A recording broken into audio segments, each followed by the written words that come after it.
Welcome to Delingpole, a Breitbart.com podcast. Here is the podcast host, James Delingpole.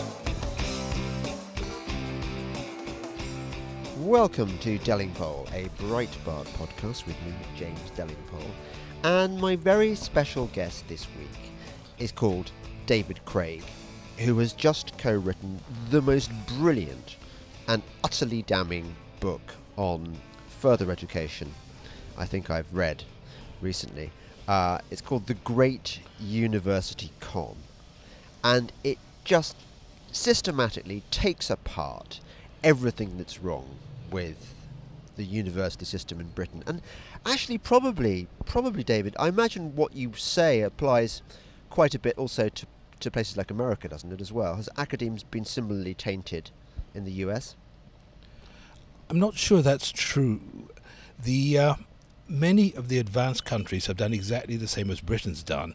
Australia, Canada, New Zealand, South Korea, Japan, in putting about 45 to 50% of school leavers through university, and have been successful with that policy. It has been a disaster in Britain, not because the policy itself is wrong, but because the way it's been implemented and the self-interest and the greed and the incompetence of the universities have made it into a failure. Yeah. Well, I mean, you've just told me that you were at Cambridge and I was at Oxford. But we were at university in the days when the undergraduate experience was very, very different. I mean, a tiny minority of the population went to university in those days. Yes, when we were at university, probably one out of school leavers went to university. Now it's about 1 out of every 2. The number of people going to university has gone up from about 700,000 30 years ago to over 2.3 million now. It is the whole university sector has become a monster in terms of its size and the amount of resources and the amount of young people's time and money that it's using. Yes. Well, that... Did you say 2.1 million? It's 2.32 million. 2.3 million. I mean, call me a snob, but how many of these people are actually fitted for further education? Probably about a quarter. There are several reasons I say this. The number has gone up from, say, 700,000 to about 2.3 million. Yeah. The way we've achieved that is not by increasing the intellectual capacity of British youth. For example, now around 51% of all people going to university are getting in on 3 Ds at A-level or worse. Leeds Metropolitan University during 1 year had 97 courses on which you only needed 2 E's at A-level in order to go to university. So one way we've increased the numbers is this huge drop in the bar that you need to get over to get a place at university and to be able to borrow up to £50,000 of taxpayers' money. £50,000, which presumably a lot of this stuff is never going to get paid back because these people are never going to get jobs which pay enough to recoup their costs. There are various estimates. At the moment, there's about 100 billion in student loans which are outstanding, and that amount goes up by about 12.5 billion every year. The latest estimates by the Institute for Fiscal Studies is that 83% of graduates will fail to pay back their loans in full, and my estimates are around 50% will pay nothing back at all. So of this 100 billion, which will be 200 billion by 2030, at least 100 billion, which is pretty much the budget for the NHS for a year, will be dumped back on taxpayers. Whoa. Right. And yet we're told that somehow it's worth it because we are creating a sort of educated populace, civilized? The huge expansion in higher education started in 1963 after something called the Robbins Report, and that proposed that anybody who was qualified by ability and attainment should be allowed to go to university. And then, of course, more lately, the Blair government picked that up and set this target of half of all people going to university, which is fine. And the reason behind it was it assumed that the more educated the population is, the more people who have degrees, then the better society will function, the better jobs they'll get, the more wealth will be created. And that is probably what could have happened and would have happened if the expansion of the universities had been handled in an intelligent, in a competent, and in a proper way. Right. So how should we have done it? Well, for example, despite the fact the number of students have tripled over the last 30 years, we have less people studying engineering, chemistry, maths, and other what one might call serious subjects, or the STEM subjects. We have less people now studying those than we had 30 years ago, when we had a third the number of students. But there's been massive growth in photography, sports science, drama, creative this, that, and the other. Gender studies, my favourite, and so on. Absolutely massive growth. Yeah. And these subjects will not be contributing to society. The people studying won't get jobs. They'll never probably earn above the £25,000 when they would start repaying their loans. And they will be saddled with this massive debt of £50,000, £60,000 a person for 30 years of their working lives. Plus, they'll be turned into grisly human beings. I mean, wouldn't you say that one can be educated into stupidity? And gender studies is a classic example of this. It teaches you to look at the world anew through a filter of resentment, bitterness. I mean, who would want to ever employ a gender studies student? I mean, you know she's going to be a complete bitch. You know she's going to try and take you to an industrial tribunal. She's going to be a nightmare. Absolutely not. I bet there's loads of NHS hospitals and government bodies that are just thirsting to employ these people into totally useless non-jobs where they earn quite comfortable salaries at our expense, causing total chaos for us normal people. Yes, you're right. Probably they'll be employed in the human resources department by other gender studies graduates. I mean, that's how it works, isn't it? Absolutely, and they'll contribute to positive discrimination by one-legged, lesbian, coloured, trans, LGBT, IGQ, RST, whatever. Getting more of those wonderful people into the organisation, regardless of whether they have the skills to do the jobs that they're being employed to do. Yes. Now, can I just have a brief digression before we go back to your amazing facts about this scandal?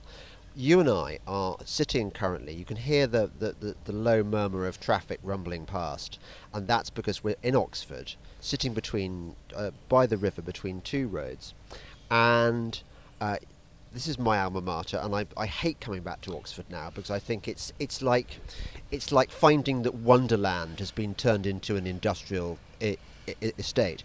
But yesterday I was reading the papers and I saw this story about an Oxford English don who had been forcibly retired by his college authorities, and he'd been teaching English at the college for 39 years, I think it was, and his speciality was Shakespeare, Renaissance and Elizabethan literature, i.e. the kind of thing that ought to be at the very core of the English curriculum at Oxford. And they were getting rid of him to make way for a more diverse representation in the academic staff. I mean, they actually said this. And I was thinking to myself, gosh, I wonder what kind of diversity they're looking for here. And I thought instantly of the ghastly woman don, I forget, or supervisor as you call them in Cambridge, I forget her name, ghastly race-baiting woman at your alma mater, Churchill College, Cambridge, also teaches English, but her speciality is colonial literature and no doubt sort of race-baiting resentment and stuff. And I'm thinking, actually, what use is a woman trained in colonial literature on an English course? Shouldn't they be doing Donne, Milton, Chaucer, stuff like that? That's what they should be learning. If you don't learn that stuff at Oxford and Cambridge on the English course, then isn't it all over? Isn't it game over for everything? Well, in a sense, Oxford and Cambridge and some of the London colleges have, in general, preserved their intellectual integrity. The real problem, the dumbing down of our education system and has happened at the newer universities. Right. Oxford and Cambridge, for example, have only in the same time as other universities have tripled the number of students. Oxford and Cambridge have only increased it by 2 or 3%. Right. So they've held to the basic academic principles that people should be capable of studying in order to go there. Oxford and Cambridge aren't amongst the group of universities who let you in with 2 E's at A level. No. So they still are amongst the top 100 universities, world universities, in the ratings. Yeah. The problem is the bottom 60, 70, 80 new universities, the new universities where all the expansion has occurred, who've expanded these easy to teach, cheap as chips courses. Psychology, of course, is a great one. We've got about 17,000 psychology graduates each year, and there are about 750 training places for them. Ooh, can I just briefly interrupt there? Guess what the speciality of the principal of St John's College, the woman who decided that this English Dom was no longer suitable. Guess what she majored in? Nuclear physics? Nearly. Psychology. Okay. Psychology. Close. So she did kind of Mickey Mouse studies, the medical equivalent thereof, and now she's in charge of deciding who sits on the academic staff at St John's, which, by the way, used to be one of the most academically rigorous colleges in Oxford, and is one of the richest. But what's the point? What is the bloody point? Well, one situation that's been described to me, and I haven't checked it, but it seems to be right, is that the unions, academic unions, have ensured similar salaries for all professors and lecturers or whatever of different levels. Right. So a professor, of course, in media studies is likely to be paid roughly the same as a professor in mathematics or nuclear physics, or really, which is beyond belief, because it doesn't reflect their chance of getting a job in the open market. For example, I suggest cynically that a professor of gender studies is less likely to be able to get a job than a physicist or a chemist. Yeah. And secondly, of course, the value that they're providing to society, I again very cynically suggest that gender studies is providing slightly less value than physics, chemistry, or anything like that. Yeah. And that is completely absurd. These people should be paid according to the value that they're providing, not according to levels, to some kind of bar of diversity and equality. Tell me about. I often read in the newspapers about these really spivvy-looking vice-chancellors at the universities. I saw one the other day posing with his expensive car. It seems to me that these people are paid extraordinary amounts of money to do what exactly? Well, the university, the image of the university has changed over the last 20 or 30 years. Previously, universities were centres of academic excellence. They've now become corporate, managerial, profit-making institutions. What they want to do is cram in as many students as possible. They don't give a damn if these students will get jobs or not. That's not the point. The point is the £9,250 a year fees they will get from each student. And so they now see themselves as CEOs, yes, rather than vice-chancellors. And therefore they're saying, well, we want CEO salaries. We want £450,000, £500,000 a year, plus free lodging, plus perks, plus a few gongs and an honour at the end of the day, all that kind of stuff. And as justification, they'll point to the profitability of their institutions rather than its academic rankings. But wait, hang on. Profitability, where's this money coming from? It's coming ultimately from borrowed money, but borrowed from the taxpayer, ultimately. Well, the government is doing a typical Gordon Brownian trick. This is what Gordon Brown did when he did his private finance initiative, when he built all the hospitals, supposedly free of charge because private companies were paying for them, but now we're going to be paying for them for the next 30 or 40 years. Yeah. We're getting the same trick of deferred debt with universities. The fees have gone up from 3,000 to 9,250 in most cases. The students, even with their 2 E's at A level and sometimes even 1 E, are allowed to borrow up to 50 grand for 3 years. They don't have to start repaying it till they're earning over £25,000. Right. Half of them will never repay much of their or any at all, and then within the next 10, 15 years, this massive debt of unpaid loans will be dumped on the taxpayer. Meanwhile, all our politicians will have comfortably retired with their taxpayer-funded pensions and a few directorships and a few gongs as well. So they don't really care. Yes, yes. Now, my daughter who is super bright, she got like 11 A stars in her GCSEs, is now saying to me something worrying, but maybe you think it's this shows how sensible she is. She's saying, why do I want to go to university when I'm going to leave with these massive debts? I'm just going to fritter away my 3 years. I mean, is she right? If she's bright, is it still worth going to university if you go to a good one? If you go to a serious university and do a serious degree, you are making a great investment, and it will give you a much more satisfying career and a much more satisfying life. If you're off to study media studies, social studies, creative arts, design at the University of Nowhere, then you are absolutely being taken for a ride. You have been conned. Right. So I must admit, about a year ago, a friend told me his son was not going to university, but was going to do an apprenticeship in the city instead. And I was amazed. I thought, well, but surely you want to go to university. But then I started writing my book, The Great University Con. Yeah. And now I realize this guy was smart.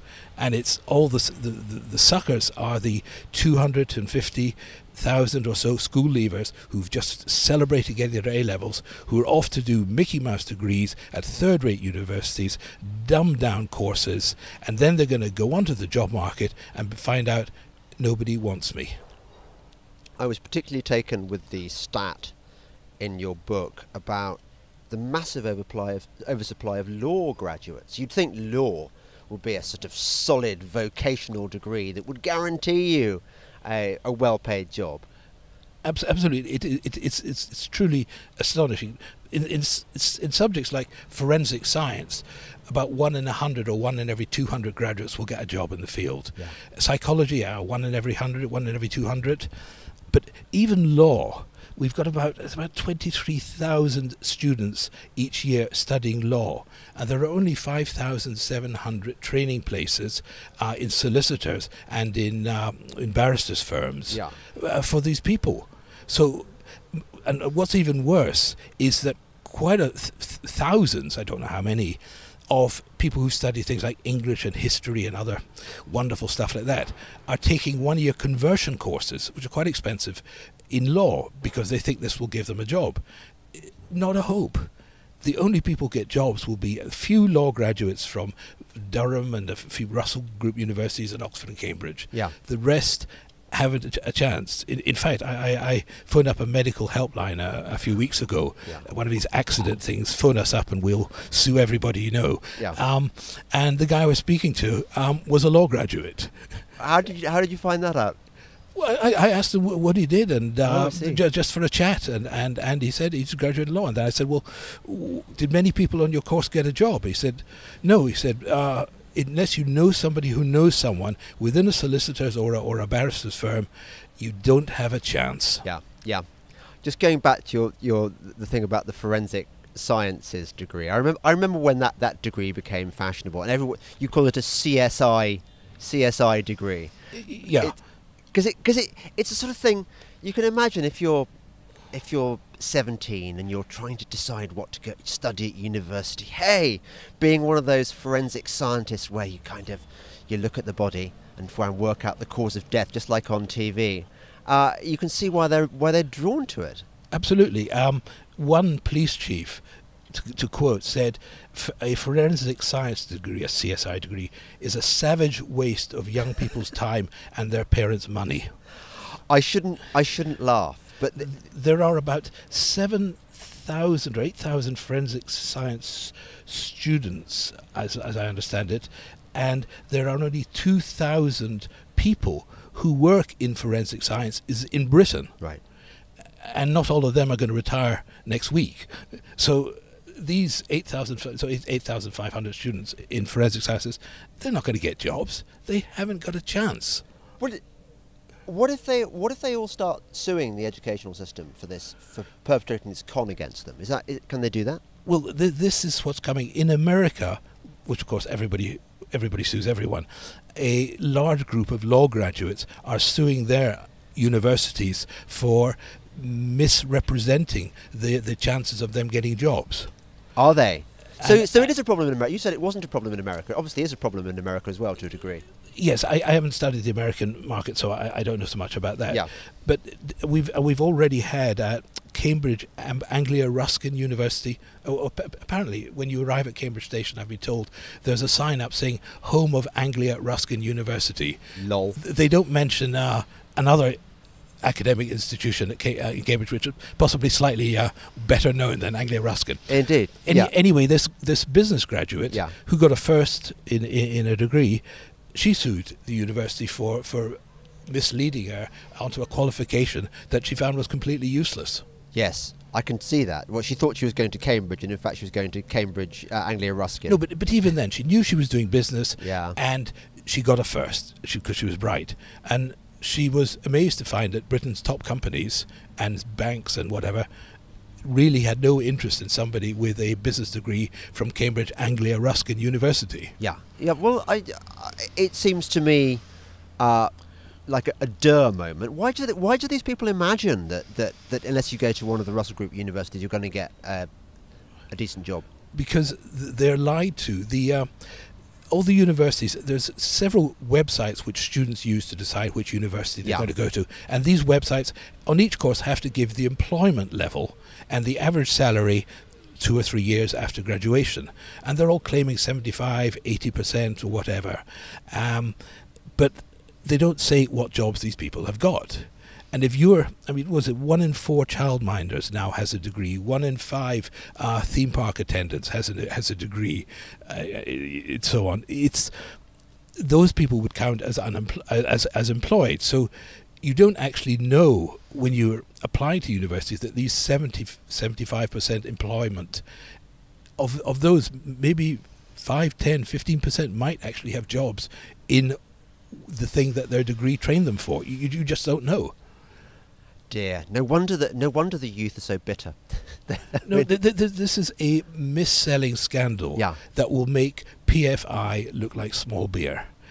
We are mis-selling to our youth. We're telling them, get a degree and you'll get something called the graduate premium. Yeah. The graduate premium is, if you get a degree, you'll earn this much more during your working life than if you didn't have a degree. Number of problems. First of all, the graduate premium was a marketing gimmick thought up by Blair's government, and they quoted a figure of £400,000 over a working life. This was absolute rubbish. It was then knocked down to £160,000, then to £108,000. But it's complete rubbish because it was worked out when there were half as many graduates, when there was much more demand for graduates, and before the economic crisis of 2008, which has massively reduced graduate salaries, as has the oversupply of graduates. So it is total rubbish. It is mis-selling beyond belief. But people don't know that because, they haven't written books like I have, where I've actually had to analyse the figures. Yeah. You're listening to Delingpole, a Breitbart podcast with me, James Delingpole, and my special guest, David Craig, co-author of The Great University Con. Breitbart News Tonight with Joel Pollack and Rebecca Mansour. I said that it's the epitome of hypocrisy unless you fall in line with their liberal agenda, this uniparty, globalist, liberal agenda. They will never support you. They use the whole gender issue, of course, as some kind of tool to prop up their messaging, but it's the phoniest thing. Sirius XM Patriot Channel 125. This is Delingpole, a Breitbart.com podcast. Here once again is James Delingpole. Welcome back to Delingpole, a Breitbart podcast with me, James Delingpole, and my very special guest, David Craig, author of The Great University Con. You mentioned Tony Blair, and you mentioned that his government told a lie about the graduate premium that apparently you'd experience if you went to university. Well, Tony Blair's government told lies about many things. I was going to say, yeah, colour me shocked, David. Yeah. I mean, I'm surprised they didn't say it would take you 45 minutes to get a degree, but... Well, let me ask you, because one of my more interesting podcast guests was Peter Hitchens, who advanced this very interesting theory on Tony Blair, which I found quite credible, which is that Tony Blair was much more of a Trotskyite than he let on. He was really quite hard left at university, and like a lot of hard lefties, he buried his true sympathies and infiltrated the system.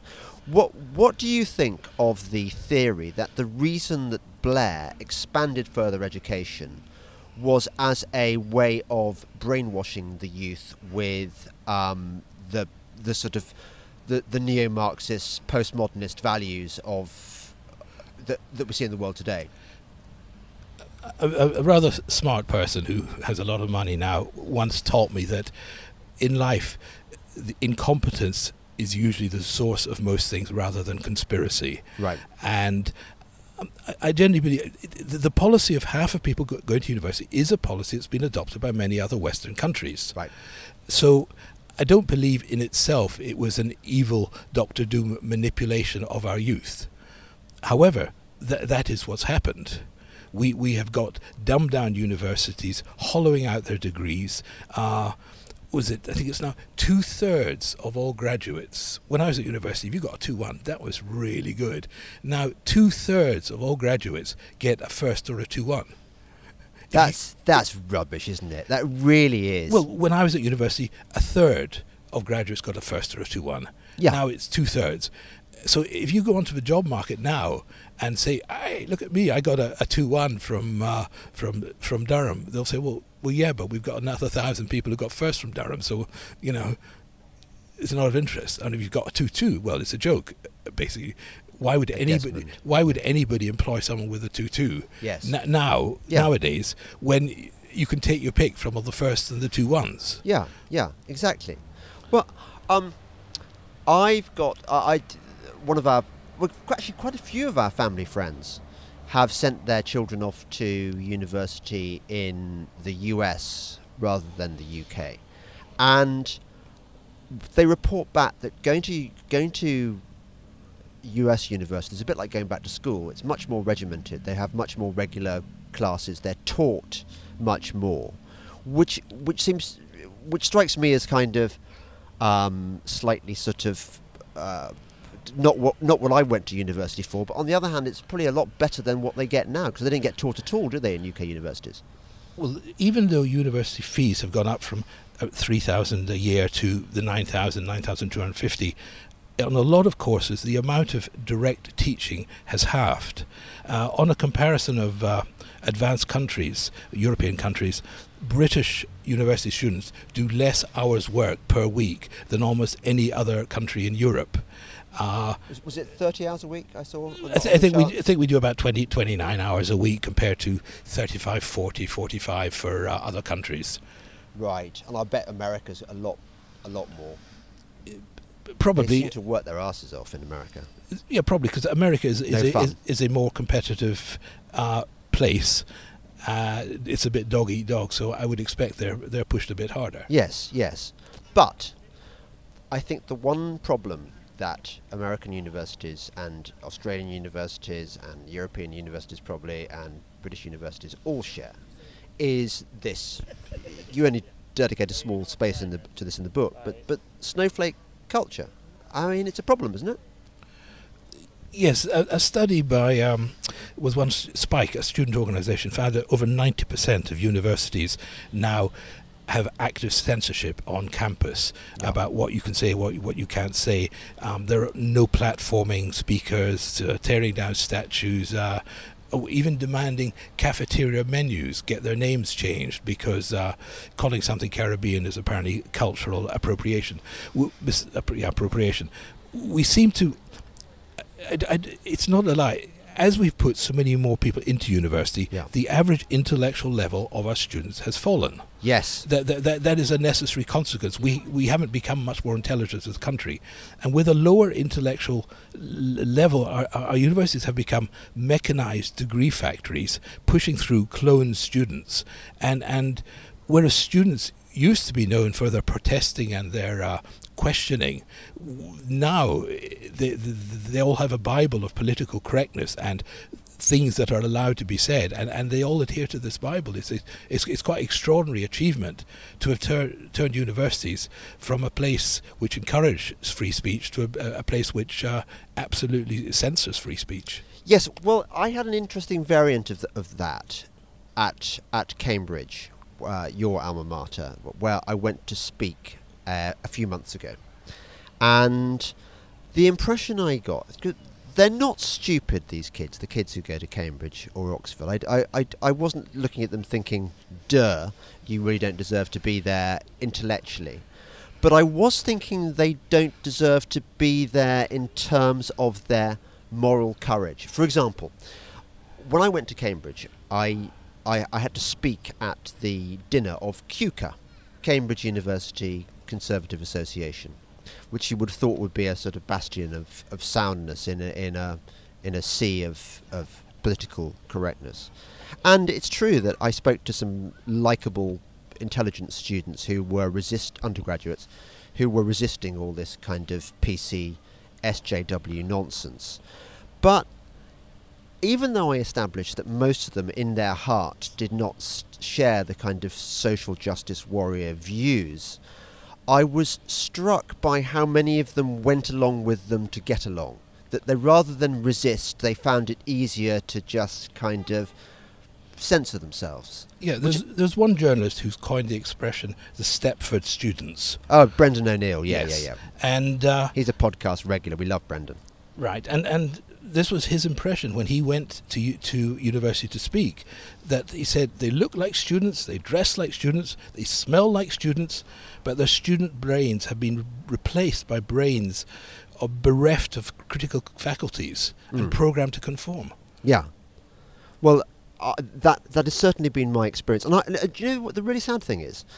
I know that lots and lots of undergraduates around the country are massive fanboys and fangirls of this podcast, and they like the fact that I just talk about conservative ideas, sometimes with my brother Dick, sometimes with celebrities, sometimes whoever, with intellectuals and what have you, and they agree with all this stuff I'm saying, and yet when push comes to shove, they're not prepared to fight for it. Now, I thought the job of students, one of the things, was to fight against the stupidities of the time, to protest against injustice, whereas this lot seemed to be entrenching it. The student body has changed.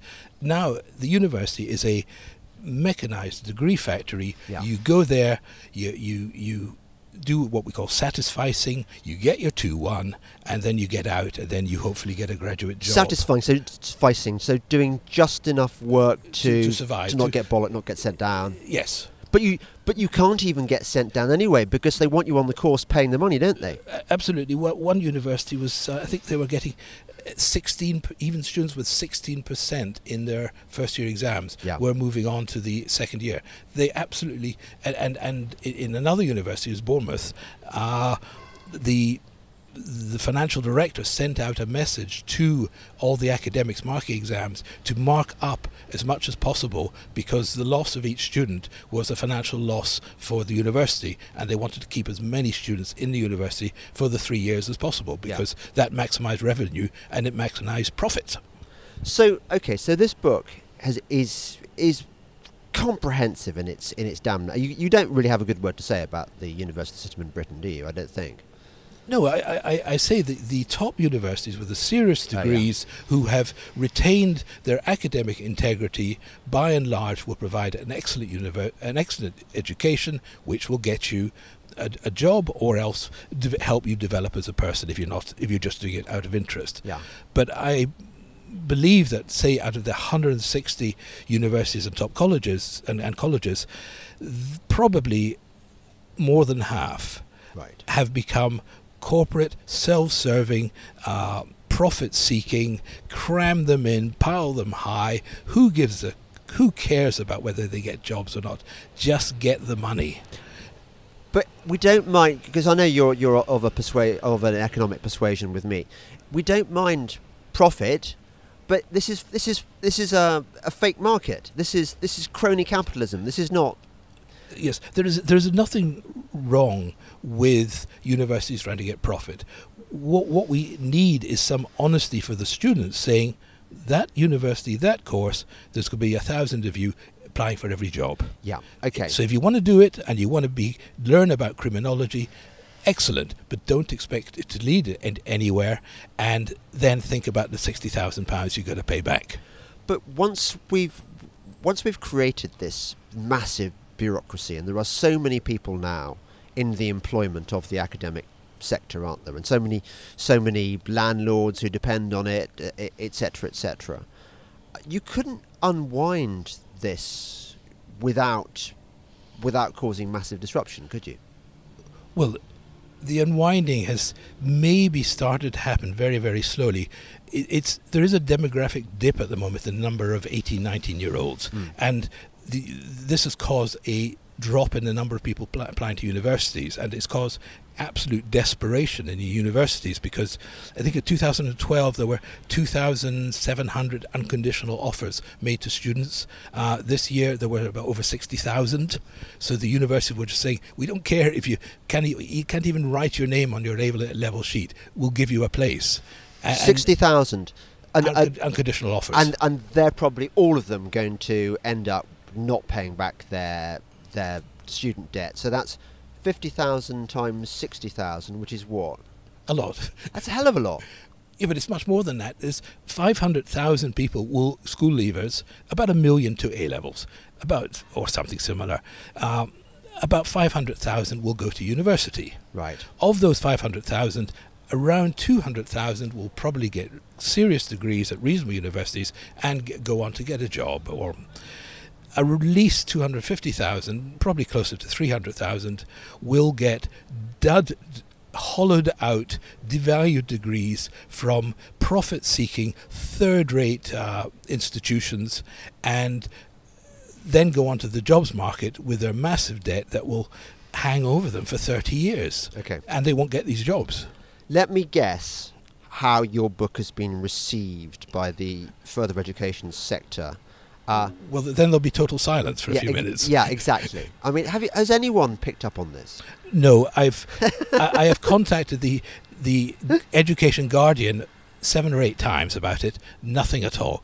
The Times Higher Education Supplement, 7 or 8 times I've contacted them. No reply at all. Absolutely no interest at all from any. I've contacted all the teachers, magazines, the university lectures magazines. Nobody has shown any interest at all in looking at the book, reading it, writing about it. What about the education correspondents in the mainstream media? Anyone? Tried them all. Well, even on the conservative newspapers, they're just not interested. Well, I tried. I don't know what you call conservative, but on the Telegraph and the Times, I've tried those, and no response at all.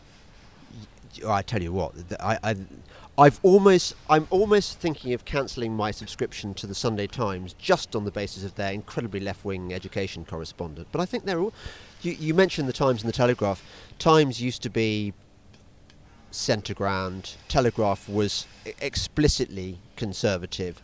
Both are now, I'd say, soft left. No, pretty but much. the Times it's so Europhile, Yeah. and so hating Trump and Brexit. We can come on to that. Yeah, is just beyond belief. Yeah. There's not any attempt anymore at balanced journalism from the Times. No. And the Telegraph, I think, keeps sort of shafting its readers, but by forcing them to read stories that they're imposing on them stories that they're really not interested in, usually about sort of gender and diversity and etc. etc. So, I thought you had something. You had an article somewhere, didn't you, covering this book? Yes, the Daily Mail. Right. Yeah. The Daily Mail on a Saturday did a 2-page article about the book, which summarised what I was saying, but nobody else in the media has shown any interest at all. In fact, even on the day or the 3 days before, and the day the A-level results came out, I contacted every single BBC local radio station. There's about 30 or 40 of them, and I actually managed to get a couple of minutes on 4 of them. Yeah. The rest had no interest at all. You see, the longer I play this game, the more I realise that climate change is education, is pretty much every sector that you can name. All the big areas of public policy debate have been hijacked by I suppose what Trump would call the deep state. There's a kind of by the system of the liberal elite. But yes, there is now only one acceptable narrative on climate change, Yeah. or on education, or on the National Health Service, Yeah. or on any area of life. One narrative is acceptable. Everything else is either racist or knuckle-dragging ignorant. Yeah. Meanwhile, real kids are being encouraged to waste their time at the taxpayers' expense. I mean, it's a lose-lose situation, isn't it? Everyone loses. The kids lose because they're wasting their time, not going to get decent jobs. The taxpayer loses because... And also the culture loses because what they're being indoctrinated with now is not just worthless, it's actually it's antithetical to our culture, no? Yeah, but remember, it's not the policy of half people going to university that is the problem. In fact, our employers are desperate for mathematicians, chemists, engineers. They're having to recruit abroad. In fact, the situation is so bad that the number of foreign academics teaching at British universities has gone up from 50,000 to 400,000. So the universities themselves don't even have confidence in the people that they're educating, because they're educating them in all this rubbish, soft subject, third-rate degrees which have been hollowed out anyway. Yeah. So absolutely, the way that the 50% going to university has been implemented by the profit-seeking, self-serving universities, that has been a disaster for Britain. Yeah. You're listening to the Delingpole podcast, a Breitbart podcast, with me, James Delingpole, and my very special guest, David Craig, author of The Great University Con. Breitbart News Daily with Alex Marlowe. Censorship is a key issue here, particularly for people on the right. Do you think it was addressed adequately? Definitely not. It was useful to name check Diamond and Silk. It was useful to check even politicians who had campaign ads that were shut down. But in every case, Zuckerberg was allowed to essentially dismiss the case and move on. Breitbart News Daily, weekdays at 6 a.m. Eastern on Sirius XM Patriot 125. This is Delingpole, a Breitbart.com podcast. Here once again is James Delingpole. Welcome back to the Delingpole podcast, the Breitbart podcast, with me, James Delingpole, and my very special guest, David Craig. David, I only met you, I hadn't met you before, I met you off the train, but I quickly established that, like me, you're one of the few conservatives in Britain who will openly admit to being a fan of Donald Trump. Is that fair? I wouldn't call myself a conservative. Backtracking, I see, right. Classical Classical liberal. No, just common sense. All right. because I've written books eviscerating Gordon Brown and Blair, but I've also written books eviscerating Cameron. So, well, that's not difficult, is it? I mean, Cameron was bloody useless. He was as bad as he was the heir to Blair, indeed. Yeah, and a prolific liar, but like them all. So it's common sense, and Trump is playing a good game, and he's written all in the art of the deal. He's going to China and the EU, and he's saying, I'm tearing the whole thing up. So in the negotiation, he puts the extreme position. Everybody starts quickly backpedaling, and then they'll come to some compromise. Compared to 8 years of Obama, apart from getting a Nobel Peace Prize for being suntanned, I'm not actually sure what Obama achieved in 8 years. No, indeed. And Trump has done more in a few months than Mr. Obama did in his whole time at the White House. Yes. So can I have a quick bitch about some of my... Because, look, you and I are... The analogy I always use is we're kind of 101st Airborne or whatever. We're in our foxholes at the Battle of the Bulge. And there's not many of us. And we're all reliant on each other. And I look at some of the people on the right. For example, only the other day, Dan Hannan, who I like in so many respects and is a great articulator of conservative ideas, and he was one of the intellectual hearts of the Brexit movement. And he did yet another bloody piece distancing himself, sneering at, pouring scorn on Donald Trump. And I see my friend Toby Young doing it as well. Again, a great warrior in the culture wars, generally on my side. And there's a phenomenon that even university-educated people might be aware of called cognitive dissonance. It seems to me that if you look at Donald Trump's record so far, there was clear evidence that he's doing a great job in many, many areas. North Korea, in creating jobs, which is why his popularity among black people, for example, is a record, I think, since the 1950s for any Republican president. He's doing a pretty good job, and yet conservatives over here, or classical liberals, whatever, seem to want to use him to virtue signal their kind of reasonableness by showing, yeah, I'm a conservative, but I really hate this vulgar man who's president. Absolutely. There is, again, one narrative, and that acceptable in society, in polite society, and that is that Donald Trump is some sort of madman. He's often compared to Hitler, which is totally absurd, and it is ludicrous, but it is throughout the even the, you might call the balanced media, the Times, the Telegraph, they're all spouting the same rubbish. And the Mail.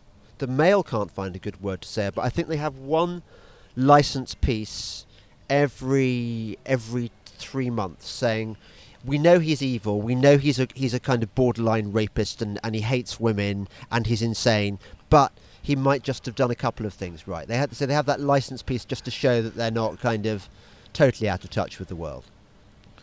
Yeah, there is one correct way of thinking nowadays that is acceptable. Yeah. Everything else is absolute proof that you are racist, a bigot, a little Englander, or some people of that ilk.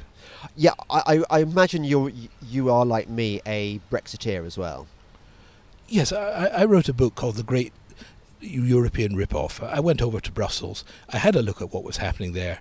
I was introduced to a number of journalists who are not allowed to write about what's happening at the European Union. If you're a accredited journalist, yes, you're only allowed to write pro-EU stories. How do they enforce that? Will they just remove your accreditation? Well, because most of the media companies are getting money from Brussels. So, for example, I met people who write for the big German newspapers, who are getting a lot of money from the Brussels Propaganda Brigade, and they will not publish any critical articles that criticize the European Union. And it's the same with most of the BBC, of course, gets getting millions from the Brussels Propaganda Office. So I was just amazed at what I saw there, and I knocked out this book in a couple of months. And obviously, I believe we desperately need to get out of that ghastly political construct that is the European Union. Is it a reflection of the size of the sums being paid, or is it simply just goes to show how in a collapsing media industry how biddable newspapers are? I mean, are we talking sums that really make a difference, or is it just that that newspapers will sell their asses for peanuts these days? I don't know. I found a couple of stories a few weeks ago which slightly surprised me. If you remember when single-sex marriage was introduced, yes, we were told by David Cameron, I'm doing this because it's the right thing to do. And we all thought, whoa, what a tough guy. You may have done. I just thought, what a cuck. But anyway, the French introduced it within a couple of months of Britain, right. And so did a few other countries. Oh yeah, and you had Jerry Adams going on stage in Belfast saying how much he'd always been a believer in gay marriage. Right. Yeah. The reason that we introduced gay marriage was due to a ruling in the European Court of Human Rights that said that single-sex marriage was a human right. Yeah. However, getting married to an animal or pet was not yet a human right. Right. So the British government would have been sued if they had not approved gay marriage. But this was hidden from us. Not a single journalist mentioned it. And the next one I found was smart meters. Again, we're being told by our government it's their policy and they're going to help us save electricity. In fact, the whole thing's a complete fiasco. Yes. It's actually all due to a European Union directive that says that 80% of all energy users have to have smart meters installed by 2020. But our newspapers, and I've contacted a few journalists, say, well, tell us this, tell the truth. And nobody will mention that these policies have come from the European Union. Because isn't part of the reason, I'm not saying it, I hate to play down the corruption argument, but isn't it partly that people just think, well, everyone on some level kind of instinctively knows this already, and as soon as you bring the word Europe into any article, people just go, their eyes glaze over. Isn't that part of the problem with Europe, that it's so all-encompassing and so dreary, it's designed to bore us into submission? Or else that we've been programmed that as soon as somebody mentions the word EU or Europe, like this, yes. we are programmed to think, bigot, racist, knuckle dragger, little Englander. Right. So people don't bother. Why would you? If you mention it, why bother attracting insults and rocks being thrown at you? You are right. Actually, that's a good point. You think about that phrase that David Cameron used: "Stop banging on about Europe," as though it encompassed the notion of being a headbanger, of somebody who was dreary and repetitive. If you talk about Europe, you're kind of an extreme, aren't you? You're part of the problem. Yeah, I see that. So what other evils did you just uncover on your foray into the EU? What else shocked you? No, I mean the main thing it is a bureaucracy that is self-serving. Yeah. It has a theology which is more Europe is the solution to every single problem. Yes. More power must be given to the central authorities in Europe. Yeah. And it cannot relax this religion, because if the slightest crack appears, they're afraid that the whole thing will fall apart. Yes. And so they push this agenda. Whatever happens, the answer is always more Europe. Oh, and by the way, Mr. Juncker is not a drunk. He suffers from a bad back, but just happens to laugh as he falls over when he's at conferences. Yes, yes. But we all know this is his back that causes him to laugh, and not the excess of alcohol. Juncker and Merkel have done more to destroy the European Union than Farage or Hannan ever could. Yes. It is beyond belief. But they have the power, and they can do what they want. Yes, they can. That's obvious. Because they have the budget, and if Hungary says we don't want immigrants from certain places, the European Union say, fine, we're going to cut your budget. Yes. And given that Germany decides what happens in Europe. Surprise, surprise. Whatever Germany wants, that happens. The thing about Juncker and his sciatica, I mean, the man is clearly got a terrible drinking problem, as you see when he insists on kissing all the world leaders and making just outrageously inappropriate remarks. Although inappropriate is the kind of word lefters use, so I'm going to retract that one. But it reminds me of that time in the Soviet Union where there was debate about whether or not Brezhnev was dead, whether it was just a sort of an embalmed figure standing on the rostrum at the May Day parade, and this idea that you can't tell the truth about the leader. It's like something out of a totalitarian regime. Yes, I mean, 1984 is here. The truth is lies, and the lies are truth. Immigration is good for you is a truth. Yes. Of course, it's a lie, but it's a truth. Diversity is strength. Yes, multiculturalism is the way to enhance and improve our economic performance. Yes. In fact, the opposite is true. The multiculturalism is a source of conflict and social breakdown. Yeah. But of course, nobody can say that. But, especially not our police chiefs. But where do you see this all going, or don't you like to speculate on this? I mean, look, I've read a couple of your books. You did another one on government waste called Squandered, which was fantastic. It just gave the figures. I mean, that's what you do, isn't it? You don't really editorialise that much. You just say, here are the facts, make of them. You know, you argue with the facts if you will, but they're there in black and white. That's right. There are enough people with opinions in the world. Yeah. So what I try to do in my books, without being boring, is provide the facts so that people can make up their own minds. Yeah, but don't you feel like you're banging your head up against a brick wall? Because apart from me, okay, this podcast is massively successful and well loved and stuff, but it's like you're sowing your seeds on. Well, let's say pearls before swine. Yeah, okay, yeah, exactly. Let's not talk about my seed. No, right. Okay, so you're pearls before swine, but what are you? I mean, is there any hope? My modest role is to look at what is happening, to find out the facts and provide them mainly in book form. Yeah. And then if people read the book or don't read it, if people want to take up, that is their job. When I wrote Squandered, I believe the Tories, this was when Brown was Chancellor, and I exposed him for being a complete fraud, economically illiterate, financially incompetent idiot. The Tories asked about 140 parliamentary questions based on my book. And oh, did they? Yeah. Oh. And apparently not one made a dent in Brown, because the Tories were so incompetent, so economically illiterate themselves. They are. They didn't manage to get through Gordon Brown's thick armour. It was beyond belief. They still are economically illiterate, aren't they? I mean, I don't get any sense from Theresa May's government that they really understand that the job of Conservatives is to be fiscally responsible, that actually you get more productivity if you don't squander taxpayers' money on pointless make-work schemes and yeah.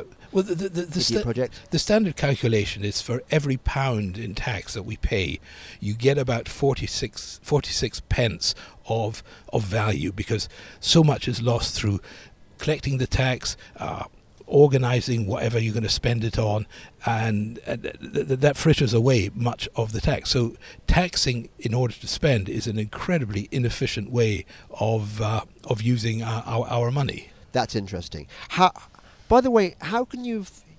This isn't your living, is it? You just do this as a hobby. You can't do it for a living, because I can't imagine your books get bought by that many people. No, I just do it for fun because I'm an angry person. So no, you don't sound very angry, but maybe it's controlled anger. It's like the Hulk just before the Incredible Hulk just before he. Yeah, I'm not going to quite go there. No, it is interesting to see what's really happening and to expose it, and it's kind of like a hobby. But what was your career before you started dabbling in this as a sort of hobby? I'm afraid I was what's called a management consultant Right. for about 25 years, and working mainly in Europe for some of the world's best management consultancies and some of the world's worst. Right.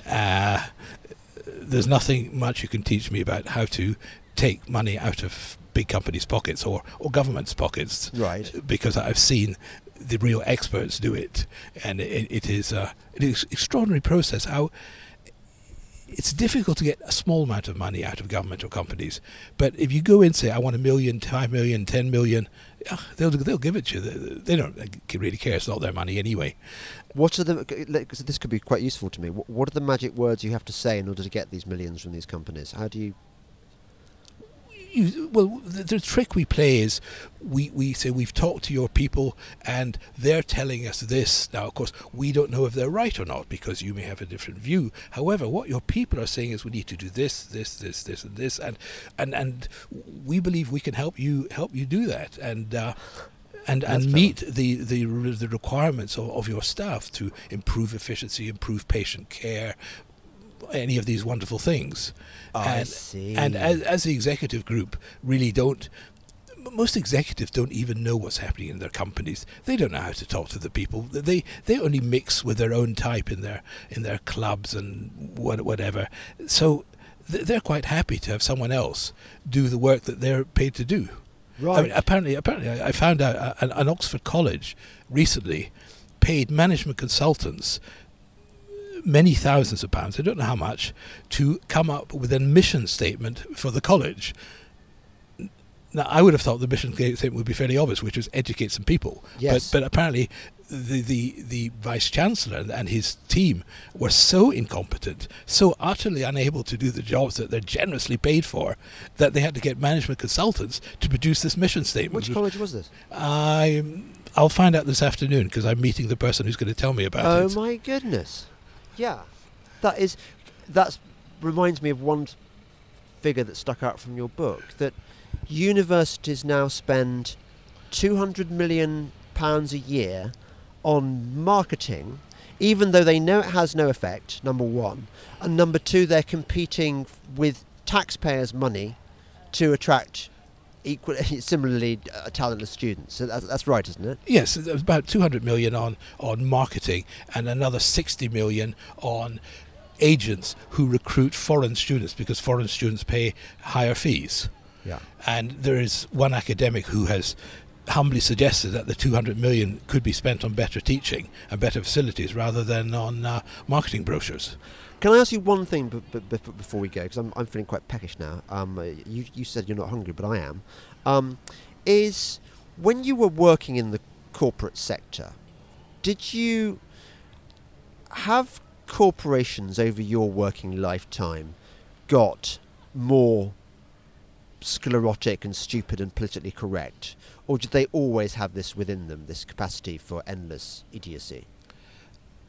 No, when I started in management consultancy, most managers didn't have any business qualifications, and so consultants could provide some value by helping with things like strategy, supply chain management, whatever. But what we've now got, pretty much throughout the public sector or the private sector, is we've got all these business school clones who've all learned the fancy strategy words and marketing words, but they. What the BBC used to call Bert speak when John Bert was in charge, a language that is used also by PR departments, which are incomprehensible to normal human beings, and these people, in a sense, can only speak and communicate with each other.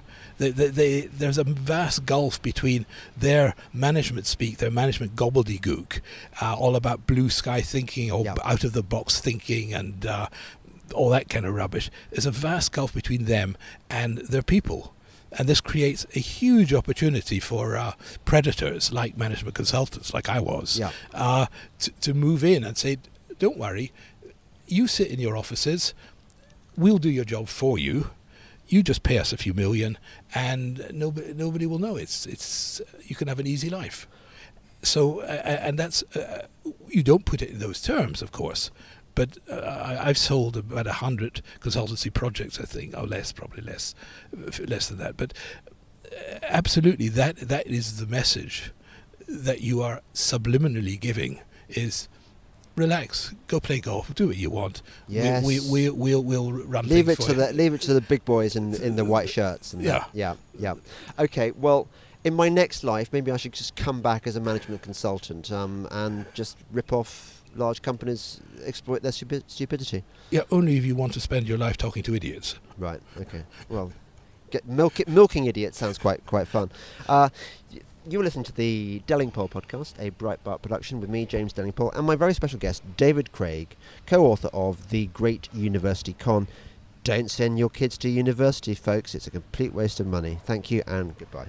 Sonny's Corner with Sonny Johnson. I want to actually take a couple of the references to Donald Trump from hip-hop. And then we're going to try to see if we can figure out why they like Donald Trump. Jay-Z said, I'm at the Trump International. Ask for me. Raekwon said, I'm the black Trump. They are comparing themselves to what he represents. His wealth, his achievement. Capitalism. Sonny's Corner with Sonny Johnson. Saturday from 1 to 3 p.m. East on Sirius XM Patriot 125.